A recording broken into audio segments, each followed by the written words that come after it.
ನನ್ನ ಒಂದು ಚಿಕ್ಕ ಎಕ್ಸ್ಪೀರಿಯನ್ಸ್ ಹೇಳ್ತೀನಿ, ಯಾಕಂದ್ರೆ ತುಂಬಾ ಜನ ಹೊಸಬರು ಇದ್ದಾರೆ ಇಲ್ಲಿ. ನಾನು 2016-17ರಲ್ಲಿ ಮೂಡುಬಿದಿರೆ ಆಳ್ವಾಸ್ ಕಾಲೇಜಲ್ಲಿ ಲೆಕ್ಚರ್ ಆಗಿದ್ದೆ. ಅವಾಗ ಮೋದಿಕೇರ್ ಇಷ್ಟು ದೊಡ್ಡ ಮಟ್ಟಕ್ಕೆ ಬೆಳೆದಿರ್ಲಿಲ್ಲ. ಅಂಡ್ ಮೋದಿಕೇರಲ್ಲಿ ಈ ಡೈಮಂಡ್ ಡೈರೆಕ್ಟ್ರು, ಪ್ಲಾಟಿನಮ್ ಇದೆಲ್ಲ ಹೆಸರು ಕೂಡ ನಾವು ಕೇಳಿರ್ಲಿಲ್ಲ. ಕಾರ್ಗಳು ನಮ್ಗೆ ಗೊತ್ತೇ ಇರ್ಲಿಲ್ಲ. ಮೋದಿಕೇರ್ ಅಂದ್ರೆ ಕೂಡ ನನಗೆ ಅದ್ರ ಬಗ್ಗೆ ಎಕ್ಸಾಕ್ಟ್ಲಿ ಏನಂತ ಗೊತ್ತಿರ್ಲಿಲ್ಲ. ನನಗೆ ಅವಾಗ ಗೊತ್ತಿದ್ದು ಸಂತೋಷ್ ಸರ್ ಅಂತ ಇವತ್ತೇನ್ ಕರಿತೀವಿ, ಉಮೇಶ್ ಸರ್ ಅಂತ ಏನ್ ಕರಿತೀವಿ, ಮಧು ಸರ್ ಅಂತ ಏನ್ ಕರಿತೀವಿ, ಇವರೆಲ್ಲ ಅವಾಗ ನಮ್ಗೆ ತುಂಬಾ ಹತ್ತಿರದವರು, ಸ್ನೇಹಿತರು. ಇವಾಗೆಲ್ಲ ಸರ್ ನಮಗೆ ಮೋದಿಕೇರಿ ಬಂದ ನಂತರ ಸರ್, ಅವಾಗೆಲ್ಲ ನಮ್ಮ ಹತ್ತಿರದ ಅಣ್ಣಂದಿರು. ಯಾವಾಗಲೂ ಕುಂದಾಪುರ ಬರ್ತಾ ಇದ್ರು, ಬಂದವಾಗೆಲ್ಲ ಸಿಗ್ತಾ ಇದ್ರು, ಒಳ್ಳೆ ಸ್ನೇಹಿತರು.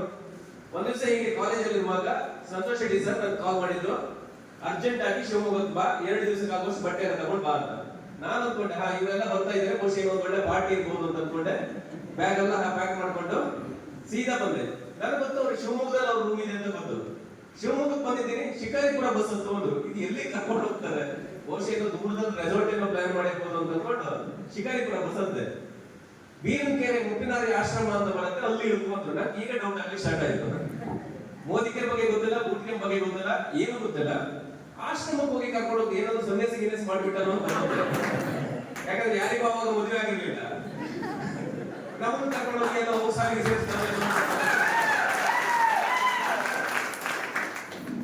ಯಾಕೆ ಸನ್ಯಾಸಿ ಆಗ್ಲಿ ಅಂತ ಆಗಿಲ್ಲ ಅಂತ ವಿಷಯ. ಓಕೆ, ಅವಾಗ ನೀವೇನ್ ಇವತ್ತು ಬಂದ ಸ್ಟಾಪ್ ಅಲ್ಲಿ ಇಳಿದ್ರಿ, ತುಂಬಾ ಜನ ಹೊಸಬರು ಬಂದ್ರಿ. ಅಲ್ಲಿ ಎಂಟ್ರೆನ್ಸ್ ಅಲ್ಲಿ ಇಳಿದ್ರಿ. ಸಂತೋಷ್ ಸರ್ ಅಲ್ಲಿ ನನ್ನ ಕರ್ಕೊಂಡು ಹೋಗ್ಲಿಕ್ಕೆ ಬಂದ್ರು. ಅವಾಗ ಅವ್ರ ಒಂದು ಸ್ಟನ್ನರ್ ಬೈಕ್ ಇತ್ತು, ಅರಿಶಿಣ ಕಲರ್. ಯಾಕೆ ನಿಮ್ಗೆ ಇದನ್ನ ಹೇಳ್ತಾ ಇದ್ದೀನಿ ಅನ್ನೋದು ಹಳದಿಗೂ ದಯವಿಟ್ಟು ಅರ್ಥ ಮಾಡ್ಕೊಳ್ಳಿ. ಅಂಡ್ ಹೊಸಬರು ಕೂಡ ಇದನ್ನ ತುಂಬಾ ಫೀಲ್ ಮಾಡ್ಕೊಳ್ಳಿ, ಬಹಳ ಇಂಪಾರ್ಟೆಂಟ್. ಆ ಸ್ಟನ್ನರ್ ಬೈಕ್ ಅಲ್ಲಿ ಅವ್ರು ನನ್ನ ಕರ್ಕೊಂಡು ಬಂದ್ರು. ಇಲ್ಲಿ ಬರುವಾಗ ಇಷ್ಟೇ ಒಂದು 130-140 ಜನ ಇದ್ರು. ನನಗೆ ಮಂಜುನಾಥ್ ಸರ್ ಇರ್ಬೋದು, ಸಂತೋಷ್ ಸರ್ ಅವರೆಲ್ಲ ನಾನು ತುಂಬಾ ಹತ್ತಿರದಲ್ಲಿ ನೋಡಿರುವ, ಅಣ್ಣ ತಮ್ಮ ಹತ್ತಿರದಲ್ಲಿ ನೋಡಿರೋ ಕಾರಣಕ್ಕೆ ನನಗೆ ಹೊಸ ಪ್ರಪಂಚ. ಇಲ್ಲಿ ಬಂದ್ರು, ಟೀಮ್ ಎಲ್ಲ ಮಾಡಿದ್ರು. ನನಗೆ ಎಲ್ಲಿ ತಗೊಂಡೋಗಿ ಸೇರಿಸ್ತಾ ಇದ್ದಾರಪ್ಪ, ನನಗೆ ಯಾಕೆ ಎಲ್ಲಿ ಕರ್ಕೊಂಡು ಬಂದಿದ್ದಾರೆ ಅಂತ ನನಗೆ ಟೆನ್ಷನ್. ಎಲ್ಲ ಕರ್ಕೊಂಡು ರೌಂಡ್ ಮಾಡಿದ್ರು, ಮೋಟಿವೇಶನ್ ಕೊಡ್ತಾ ಇದ್ರೆ ನಾನೇ ಲೆಕ್ಚರ್, ನಂಗೆ ಮೋಟಿವೇಶನ್ ಅಂತ ನಮ್ಗೆ ನನ್ನ ತಲೆಯಲ್ಲಿ ಆಯ್ತು. ಟೀಮ್ ಎಲ್ಲ ಆಯ್ತು, ಒಳಗಡೆ ಬಂದ್ವಿ. 3 ದಿವಸಗಳ ಕ್ಯಾಂಪ್ ಅದು. ನಮ್ಮ ಮಂಜು ಸರ್ ಇದ್ರು, ಅವರ ನೇತೃತ್ವದಲ್ಲಿ ಕ್ಯಾಂಪ್ ಆಗ್ತಾ ಇತ್ತು. ಗಣೇಶ್ ದೇವಳಿಗೆ ಸರ್ ಇದ್ರು, ವೀರೇಶ್ ಸರ್ ಇದ್ರು, ಸಂತೋಷ್ ಸರ್ ಅಲ್ಲಿ MC ಮಾಡ್ತಾ ಇದ್ರು ಅವತ್ತಿನ ಪಾರ್ಟ್ ಅಲ್ಲಿ. ಡಿಯರ್ ಫ್ರೆಂಡ್ಸ್, ಅವತ್ತು ಇದೇ ಮೋದಿಕೇರ್ನ ಫಸ್ಟ್ ಬೂಟ್ ಕ್ಯಾಂಪ್ ನಾನು ಅಟೆಂಡ್ ಆಗಿದ್ದು. ಬರುವಾಗ ನಾವು ಸಿಕ್ಕಾಪಟ್ಟೆ ಈಗೋಗಳು, ನಾವೇನೋ ಬಂದಿದ್ದೀವಿ, ನಮ್ದೇನೋ ಡಬಲ್ ಡಿಗ್ರಿ, ನಾವೇ ನಮ್ದೇ ಪ್ರಪಂಚ, ಆ ತರದ ಒಂದು ಲೋಕದಲ್ಲಿ ಇದ್ವಿ. ಆ ತರದ ಒಂದು ಆಟಿಟ್ಯೂಡ್ ಅಲ್ಲಿ ಅವತ್ತು ಬಂದಿದ್ದೆ. 3ನೇ ದಿವಸ ಹೋಗುವಾಗ ಇಲ್ಲಿ ಕಾಂಪಿಟೇಷನ್ ಮತ್ತೊಂದು ಯಾವ್ದ್ರಲ್ಲಿ ವೇದಿಕೆ ಸಿಕ್ಕಿಲ್ಲ. ಸಂತೋಷ್ ಸರ್ ಲಾಸ್ಟ್ ಇವತ್ತು ಕೇಳಿದೆ, 1-2 ನಿಮಿಷ ಮಾತಾಡೋದಕ್ಕೆ ನಂಗೆ ಅವಕಾಶ ಕೊಡಿ ಅಂತ. ಯಾಕೆ ಮಾತಾಡಲಿಕ್ಕೆ ಅವಕಾಶ ಬೇಕು ಅಂತ ಕೇಳಿದ್ರೆ, ನನಗೆ ಹೊರಗಡೆ ಪ್ರಪಂಚದಲ್ಲಿ ನಾವು ಬರ್ತಿರೋದೇ ದೊಡ್ಡದು ಅಂತ ಏನ್ ನಮ್ಮ ತಲೆಯಲ್ಲಿ ಇತ್ತು, ಅದನ್ನ ಕೇವಲ 3 ದಿವಸಗಳ ಕ್ಯಾಂಪ್ ನಮ್ಮ ಹತ್ರ 15-20 ವರ್ಷಗಳ ಕಾಲ ಏನು ಹೊರಗಡೆ ಯೂನಿವರ್ಸಿಟಿಯಲ್ಲಿ ಓದಿದ್ದೀವಿ, ಆ ಯೂನಿವರ್ಸಿಟಿಯಲ್ಲಿ ಓದಿದ್ದೆಲ್ಲವೂ ಕೂಡ ಒಂದು ಸಣ್ಣದು. ಇಲ್ಲಿ ಓದಿದ್ದು 3 ದಿವಸ ತಿಳ್ಕೊಂಡಿದ್ದೆ ಬಹಳ ದೊಡ್ಡದು ಅಂತ ಅನ್ಸಿಬಿಟ್ಟಿತ್ತು.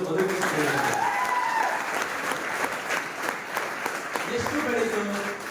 ಅವತ್ತು ಬಂದವಾಗ ಇದೇ ಗ್ರೌಂಡ್ ಅಲ್ಲಿ ನಾನು ನೋಡಿದ್ದು ಮಂಜುನಾಥ್ ಶೆಟ್ಟಿ ಸರ್ ಹತ್ರ ಇದ್ದಂತ ಒಂದು ಸ್ವಿಫ್ಟ್ ಕಾರ್, ಒಂದು ಚಿಕ್ಕದಾದಂತ ಒಂದು 7-8 ಲಕ್ಷ ರೂಪಾಯಿ ಒಂದು ಸ್ವಿಫ್ಟ್ ಕಾರ್ ನಾನು ಫಸ್ಟ್ ನೋಡಿದ. ಅವಾಗ ಸಂತೋಷ್ ಸರ್ ಹತ್ರ ಕಾರ್ ಇರಲಿಲ್ಲ, ಗಣೇಶ್ ದೇವಳಿಗೆ ಸರ್ ಹತ್ರ ಕಾರ್ ಇರಲಿಲ್ಲ, ಯಾರ ಹತ್ರನೂ ಕೂಡ ಕಾರ್ ಇರಲಿಲ್ಲ. ಎಲ್ಲರ ಹತ್ರ ಕೂಡ ಒಂದು ಬೈಕ್ ಇತ್ತು. ಬಟ್ ಅದೇ ಮೋದಿಕೇರ್ 2-3 ವರ್ಷಗಳ ನಂತರ ಬಂದು ನೋಡಿದ್ರೆ, ಇವತ್ತು ನಾವು ಸಂತೋಷ್ ಸರ್ ಜೊತೆ ಇದೇ ಹಾಲಿಗೆ ಬಂದಿದ್ದು ಸ್ಟನ್ನರ್ ಬೈಕ್ ಇಂದ ಫೋರ್ಷೆ ಕಾರ್ ಬಂದಿದ್ವಿ. ಇದೇ ಮಂಜುನಾಥ್ ಶೆಟ್ಟಿ ಸರ್ ಟೀಮ್ ಅಲ್ಲಿ 1 ಕಾರಿಂದ ಸ್ಟಾರ್ಟ್ ಆದಂತ ಜರ್ನಿ 200-300 ಕಾರುಗಳವರೆಗೆ ಒಂದಿಷ್ಟು ಜನ ಸಾಮಾನ್ಯ ವ್ಯಕ್ತಿಗಳು ಬೆಳೆದು ನಿಂತಿದ್ದಾರೆ ಅಂತ ಹೇಳಿದ್ರೆ, ನನಗೆ ಕ್ಯಾಂಪ್ಗಳು ಸಾಕಷ್ಟು ಕಡೆ ಆಗಿದ್ದಿರ್ಬೋದು, ಬೂಟ್ ಕ್ಯಾಂಪ್ಗಳು. ಆದ್ರೆ ಈ ಆಶ್ರಮದಲ್ಲಿ ಇಲ್ಲಿಗೆ ಬಂದು ಹೋಗಿ ಸಕ್ಸಸ್ ಆದಂತ ವ್ಯಕ್ತಿಗಳ ರೇಷಿಯೋ ನೋಡಿದ್ರೆ, ನನ್ನ ಪ್ರಕಾರ ಅದು ಇಲ್ಲಿ ಯಾರೆಲ್ಲ ಸ್ಟಾರ್ಟಿಂಗ್ ಇಂದ ಬಂದಿದ್ರು, ಯಾರೆಲ್ಲ ಈ ಬಿಸ್ನೆಸ್ ಅಲ್ಲಿ ನಿಂತ್ಕೊಂಡಿದ್ರು, ಅವರೆಲ್ಲರೂ ಕೂಡ ಒಂದು ದೊಡ್ಡ ಹಂತ ನಿಂತ್ಕೊಂಡಿದ್ದಾರೆ ಅಂತ ಒಂದು ಪವರ್ಫುಲ್ ಆದಂತ ಜಾಗಕ್ಕೆ ನೀವು ಬಂದಿದ್ದೀರಿ. ಬರುವಾಗ ಒಳಗಡೆ ಬರುವಾಗ ನೀವು ಎಷ್ಟು ಯಾವ ಟೈಟಲ್ ಅಲ್ಲಿ ಇದ್ದೀರಿ, ಏನ್ ಕಲ್ತಿದ್ದೀರಿ, ಅದು ಯಾವ್ದು ತಲೆ ಇಟ್ಕೋಬೇಡಿ. ಇಲ್ಲಿಂದ ನಾನು ಏನ್ ತಗೊಂಡೋಗಕ್ಕಾಗತ್ತೆ ಅನ್ನೋದು ಒಂದು ಅರ್ಥ ಮಾಡ್ಕೊಳ್ಳಿ. ನಾವು ನೀವು ಹೊರಗಡೆ ಬರುವಾಗ ರವಿ ಸರ್ ಹೇಳ್ತಾ ಇದ್ರು, ಸರ್ ನೀವು ಯಾವ್ದಾದ್ರು ಟ್ರೈನಿಂಗ್ ಮಾಡಬೇಕು, ಮಹಾಭಾರತದ ಕಥೆ ಹೇಳ್ಬೇಕು, ರಾಮಾಯಣದ ಕಥೆ ಹೇಳ್ಬೇಕು ಅಂತ. ನಾನು ಹೇಳ್ತಿದ್ದೇವೆ, ಇಲ್ಲ ಸರ್ ಈ ಸಲ ಎಲ್ಲ ನೀವೇ ಮಾಡಬೇಕು, ನಾನು ಯಾವ್ದು ಮಾಡೋದಿಲ್ಲ ಅಂತ. ಬಟ್ ಒಂದು ಪಾಯಿಂಟ್ ಅನ್ನು ಹೇಳಿ, ಒಂದು ಸಣ್ಣ ಸ್ಟೋರಿ ಹೇಳಿ ನಾನು ಮಾತು ಮುಗಿಸ್ತೇನೆ. ಯಾಕೆ ನಿರ್ಧಾರ ಅನ್ನೋದು ಬಹಳ ಮುಖ್ಯ ಆಗುತ್ತೆ, ಯಾಕೆ ಯಾವುದು ಶ್ರೇಷ್ಠ ಆಗುತ್ತೆ ಅನ್ನೋ ಕಾರಣಕ್ಕೋಸ್ಕರ ಒಂದು ಕತೆ ಬರುತ್ತೆ. ನೀವು ರಾಮಾಯಣ ಓದೋರಿಗೆ ಮಹಾಭಾರತ ಓದೋರಿಗೆ ಅವರಿಗೆ ಗೊತ್ತಿರುತ್ತೆ. ಒಂದು ಆನೆ ನೀರಿಗಿಳಿತದೆ. ನೀರಿಗಿಳಿದವಾಗ ಆ ಆನೆಯ ಕಾಲನ್ನ ಒಂದು ಮೊಸಳೆ ಹಿಡಿತದೆ. ನೀವು ಭಜನೆಯಲ್ಲೆಲ್ಲ ಕೇಳಿರ್ತೀರಿ, ಕರಿ ಮಕ್ಕಳಿಗೆ ಸಿಕ್ಕಿ ಮೊರೆ ಇಡುತ್ತಿರುವಾಗ ಅಂತ ಕೇಳಿರ್ತೀರಿ ನೀವು. ಆ ಆನೆ ಈ ಹರಿಯನ್ನ ನೆನೀತದೆ, ನನ್ನ ಕಾಪಾಡುವಂತ ನಾರಾಯಣ ನಾರಾಯಣ ಅಂತ ಕೂಗುತ್ತೆ. ನಾರಾಯಣ ಅಂತ ಕೂಗುವಾಗ ಆ ಮೊಸಳೆ ಬಾಯಿಯಿಂದ ಆನೆಯನ್ನು ಬೆಳೆಸಲಿಕ್ಕೆ ಸಾಕ್ಷಾತ್ ವಿಷ್ಣುವೇ ಬಂದ್ಬಿಡ್ತಾನೆ. ಆ ವಿಷ್ಣು ಬಂದವಾಗ ಆ ಕೆರೆಯಲ್ಲಿ ಕಮಲಗಳೆಲ್ಲ ಅರಳಿ ನಿಂತಿದ್ದಾವೆ. ಅರ್ಥ ಆಗ್ತಿದೆ ನಾನು ಹೇಳ್ತಿರೋದು? ಕಮಲಗಳೆಲ್ಲ ಅರಳಿ ನಿಂತಿದ್ದಾವೆ. ವಿಷ್ಣು ಬಂದ, ಆನೆಯನ್ನ ಆ ಮೊಸಳೆ ಬಾಯಿಯಿಂದ ಬಿಡಿಸ್ದ. ಆನೆ ಖುಷಿಯಾಗೋಯ್ತು. ಆನೆ ಈಗ ಪೂಜೆ ಮಾಡ್ಬೇಕಲ್ಲ, ವಿಷ್ಣುವಿಗೆ ಪೂಜೆ ಮಾಡ್ಬೇಕಲ್ಲ, ಸುತ್ತ ಒಂದ್ಸಲ ನೋಡ್ತು. ಈ ಅರಳಿ ನಿಂತ ಕಮಲದ ಹೂಗಳಲ್ಲಿ ಗಲಾಟೆ ಮಾಡಿ ಸ್ಟಾರ್ಟ್ ಮಾಡಿದ್ರು. ಪ್ರಾಬ್ಲಮ್ ಆಗಿದ್ದ ಆನೆಗೆ. ಪ್ರಾಬ್ಲಮ್ ಆಗಿದ್ದ ಯಾರಿಗೆ? ಆನೆಗೆ. ಕರೆದಿದ್ಯಾರು? ಆನೆ. ಕಾಪಾಡಿದ್ಯಾರು? ವಿಷ್ಣು. ಈಗ ಸಾಯ್ತಾ ಇರೋದು ಯಾರು? ಮೊಸಳೆ ಅಲ್ಲ, ಕಮಲದ ಹೂಗಳು. ಆನೆ ನೋಡ್ತಾ ಇದೆ ಸುತ್ತ, ಕಮಲದ ಹೂಗಳೆಲ್ಲ ಇದೆಯಾ, ಕೊಯ್ದು ಯಾರಿಗೆ ಹಾಕೋಣ, ತೆಗೆದು ದೇವರಿಗೆ ಹಾಕೋಣ ಅಂತ. ಕಮಲದ ಹೂಗಳೆಲ್ಲ ಅಲ್ಲೇ ಸ್ವಲ್ಪ ನೀರಲ್ಲಿ ಮುಳುಗೋದಂತೆ, ಸ್ವಲ್ಪ ನೋಡೋದಂತೆ ಹಿಂಗ್ ಮಾಡ್ತಾ ಇದ್ದಾವೆ. ಅವಾಗ ಒಂದು ಕಮಲದ ಹೂವು ಎದ್ದು ನಿಂತ್ಕೊಂಡ. ಅದು ಆನೆ ಅಂತ ಕಾಣ್ತಂತೆ. ಆನೆ, ಇದು ನನ್ನ ಪೂರ್ವ ಜನ್ಮದ ಪುಣ್ಯ. ನಾನ್ ದೇವರೊಳಗೂ ಇವತ್ತಿನವರೆಗೆ ನಾನಂತೂ ಪ್ರಾರ್ಥನೆ ಮಾಡಲಿಲ್ಲ, ಹರಿಯನ್ನು ಭಜಿಸಲೇ ಇಲ್ಲ, ಪೂಜೆನೇ ಮಾಡಲಿಲ್ಲ. ಅವನ ಭಕ್ತಿಯಿಂದ ಕರೆದಿದ್ ನೀನು, ಪೂಜೆ ಮಾಡಿದ್ ನೀನು, ಕಷ್ಟ ಆಗಿದ್ ನಿನಗೆ, ನನಗೇನು ಕಷ್ಟ ಆಗ್ಲಿಲ್ಲ. ಆದ್ರೆ ಅವನು ದರ್ಶನ ಕೊಟ್ಟಿದ್ ನನಗೆ, ಅವನು ದರ್ಶನ ಕೊಟ್ಟಿದ್ ನನಗೆ. ನನ್ನ ಭಾಗ್ಯ. ನೀನು ನನ್ನನ್ನು ಮಾತ್ರ ತೆಗೆದು, ಯಾರು ಬೇಕಾದ್ರೂ ತಗೊಳ್ಳಿ ಅಂತ ಹೇಳಿಲ್ಲ, ಅದು ನನ್ನನ್ನು ಮಾತ್ರ ತೆಗೆದು ಆ ವಿಷ್ಣುವಿನ ಪಾದಕ್ಕೆ ಸಮರ್ಪಣೆ ಮಾಡು, ನನ್ನ ಜನ್ಮ ಸಾರ್ಥಕ ಆಗುತ್ತೆ ಅಂತ ಕಮಲದ ಹೂ ಹೇಳುತ್ತೆ. ಆನೆ ಆ ಮಾತನ್ನು ಕೇಳಿ ಖುಷಿಯಿಂದ ಕಮಲದ ಹೂವನ್ನು ತೆಗೆದು ವಿಷ್ಣುವಿನ ಪಾದಕ್ಕೆ ಸಮರ್ಪಣೆ ಮಾಡುತ್ತೆ. ಆ ಹೂ ಭಗವಂತನಿಗೆ ಸಮರ್ಪಿತ ಆಗತ್ತೆ. ಆಶ್ಚರ್ಯ ಏನ್ ಗೊತ್ತಾ? ಆ ಹೂ ಎಷ್ಟೋ ವರ್ಷಗಳ ಕಾಲ ಜನರ ನೆನಪನ್ನು ಉಳ್ಕೊಳ್ಳುತ್ತೆ. ಆದ್ರೆ ಉಳಿದ ಕಮಲದ ಹೂಗಳೆಲ್ಲ ಸಂಜೆ ಒಳಗಡೆ ಬಾಡಿ ಹೋಗುತ್ತೆ. ನಿಜವಾದ ಸಾವು ಭಗವಂತನಿಗೆ ಸಮರ್ಪಿತವಾದ ಹೂವಿನದ್ದಲ್ಲ. ನಾನ್ಯಾಕೆ ಹೋಗ್ಲಿ, ನನಗ್ ಯಾಕೆ ಕರಿತಾ ಇದ್ದಾರೆ, ನನಗೂ ಇದಕ್ಕೂ ಸಂಬಂಧ ಇಲ್ಲ ಅಂತ ಸೈಡಿ ಕೂತ್ಕೊಂಡ್ವಲ್ಲ, ಅವುಗಳ ಗಳಿಯೂ ಇಲ್ಲ, ಭಗವಂತನ ಪಾದಕ್ಕೆ ಸಮರ್ಪಿತ ಆಗಲೂ ಇಲ್ಲ.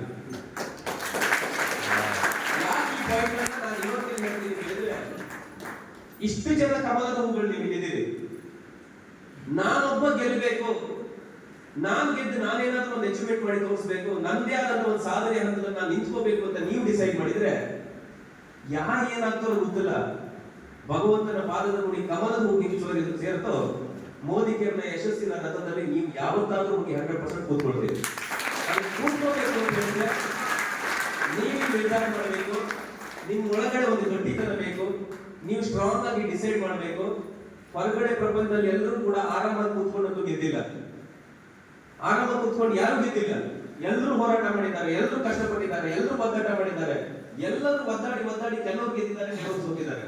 ಆದ್ರೆ ಮೋದಿ ಕೇರಂತ ಪ್ರಪಂಚದಲ್ಲಿ ಯಾರೆಲ್ಲ ಕಷ್ಟಪಟ್ಟಿದ್ದಾರೆ, ಯಾರೆಲ್ಲ ಇಷ್ಟಪಟ್ಟಿದ್ದಾರೆ, ಯಾರೆಲ್ಲ ಕರೆಕ್ಟ್ ಆದಂತಹ ಒಂದು ದಾರಿಯಲ್ಲಿ ಗೆದ್ದಿದ್ದಾರೆ ಅಂತ ಹೇಳಿದ್ರೆ ಎಲ್ಲರೂ ಕೂಡ ಈ ತರದ ಕ್ಯಾಂಪ್ ಅಲ್ಲಿ ಬಂದು ಕಲ್ತು ಹೋಗಿರುವವರೇ, ನಿರಂತರವಾದಂತಹ ಶ್ರಮವನ್ನು ಪಟ್ಟವರು ಮಾತ್ರ ಗೆದ್ದಿದ್ದಾರೆ. ಅಂತ ಶ್ರಮ ಪಡುವಂತ ಹಾದಿ ನಿಮ್ದಾಗ್ಲಿ, ಕಲಿಯುವಂತ ಬುದ್ಧಿ ನಿಮ್ ಒಳಗಡೆ ಇರ್ಲಿ.